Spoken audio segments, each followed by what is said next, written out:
year period. And then he lays this down as the final 75 days. And then once again, everything after Christ are 10 days. There can be the day of Yahweh, the day of Yeshua, which is the 7 years, and of course Daniel's prophetic 69th. And so, anyway, I'm going to go ahead and start reading, and then we're going to stop and we're going to concentrate on a couple of areas. Okay. And I heard a great voice out of the temple saying to the 7 angels, "Go your ways and pour out the vials of the wrath of God upon the earth." And the first went and poured out his vial upon the earth, and there fell a noisome and grievous sore upon the men which had the mark of the beast, and upon them which worshipped his image. Now remember, there was a resurrection that had taken place at the end of tribulation, and that was the grape harvest. Yeshua thrust in his sickle and reaped the earth, and then which follows is an angel comes along and also reaps the earth and threshes, puts the grapes, I call them sour grapes, okay, in the winepress wrath of Yahweh. Right. Of course, these are evil people that are living and existing on the earth at that time, and or the dead. It doesn't have to be the living, in which I think it is just the dead is being reaped. Their bodies are being lifted up into heaven. Now, at the end of tribulation, there's a good reason why that is the last resurrection. Because all of those at the end of tribulation, when that happens, all of those will be in paradise waiting for the bride to be unveiled. Now, the bride is metaphor for the New Jerusalem, and so what they're waiting for is for the kingdom of heaven to come down and be unveiled to those in paradise. The paradise is the invited ones, and if you read about the wedding parable in heaven that takes place, you'll have a lot more understanding about that. And also through Revelation, you hear about all of these that are promised paradise, the tree of life, and so forth, which is in the midst of paradise. And paradise, by the way, means the garden. So when you put those together, you know that what's happening at the end of this period is that things are being restored back to the way they were supposed to and how they were meant to be, with the one exception, and that's us, the bride. You see, the bride is being unveiled. The bride is in the kingdom of Yahweh, okay? And says right there to the Philadelphia church, "You will go out no more." That's our spirit body and our soul. It's all three fully recognized. There's a big difference between fully recognized and not fully recognized, which I believe those that are invited, they get their soul covering, but it's a little different than the bride who is inside the kingdom. And eventually what the whole plan is at the end of that 1,000 years, the paradise saints, those that will be living in paradise for 1,000 years, will become this magnificent bride. The New Jerusalem is just decked out with all kinds of jewels. And that signifies that she's full. And then, so at the end of the millennium, we have the kingdom, but yet we still have those that are going to have their first taste of paradise, and those are the millennium, those that live during the millennium. And when we really get into, and this is why I stress so much the importance of the 7 churches, because once you find out what their promises are and where they're going and so forth, you got to look at all the little separate little pieces there in order to really grasp the image of each of the churches. And that's why there's many things that point to just the Philadelphia church at the pre-tribulation rapture throughout the Bible.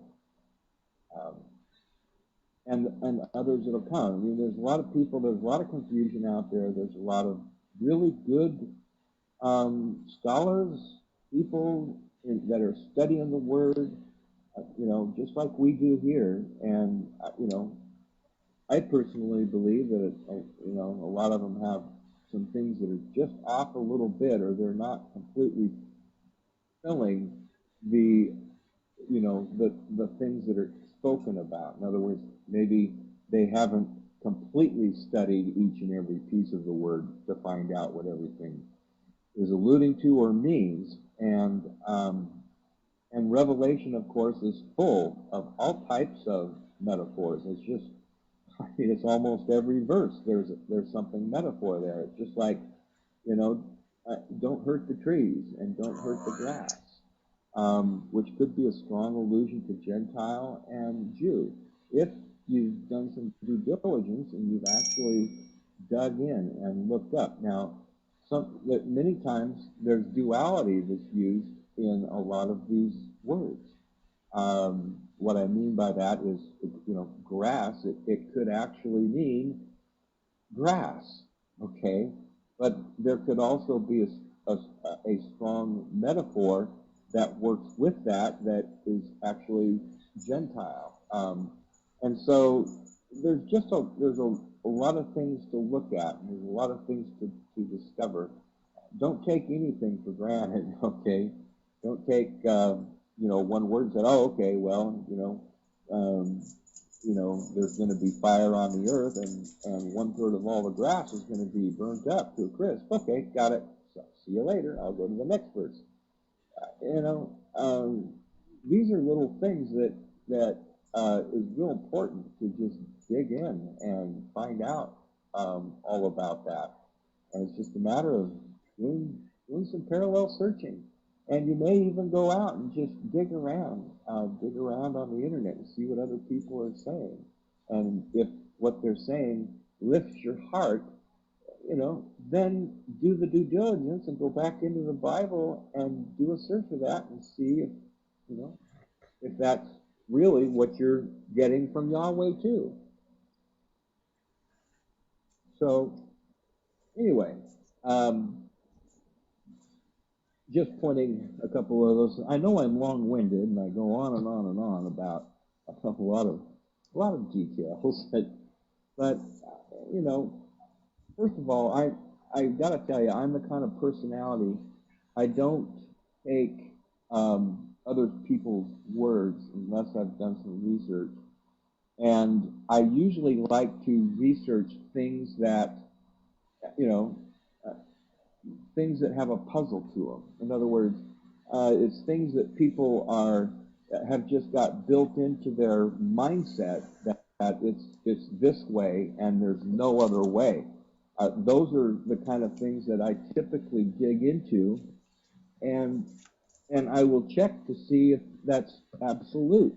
A good example of my studies currently right now would be 1 Corinthians 15 and all of Corinthians. And there's good reason why I say that, and I am so close to being completely, I just do not think that Paul is talking about the bride. Okay, I think that he is talking about basically Revelation 10, 10:7, when the seventh trumpet begins to sound his horn, that the full mystery, okay, it's the same mystery that I think Paul is talking about when he calls in 1 Corinthians 15:51, behold, I show you a mystery. There's nothing there that talks about the living, okay?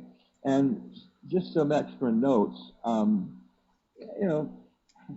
Thessalonia, it was it's compared to the Philadelphia church. See, there's seven churches that Paul wrote, and there's seven churches, some 50 years later that Yeshua writes to John, and it's amazing that there's some strong resemblances between the two. Thessalonian being us, raptured church. Okay, it was a small church. It's still a church, and it's a small church today. What you see with us right now, because wide is the path to destruction. It doesn't mean that a lot of pastors teach, oh well, if you're not taken up in the rapture, then the rest of it is the wide path to destruction, and the path to destruction is hell. That's really bad. Okay, um, Yeshua is so glorious, and he's so forgiving. He's so gentle and loving. Yahweh Yeshua, the same. They are the same, but it's you know that's what tribulation is for, and a lot of folks are going to get saved through tribulation. Yeah, there are folks that are going to take the other path. I think these folks, they wouldn't like heaven anyway, okay? Because it's full of love and charm and beauty.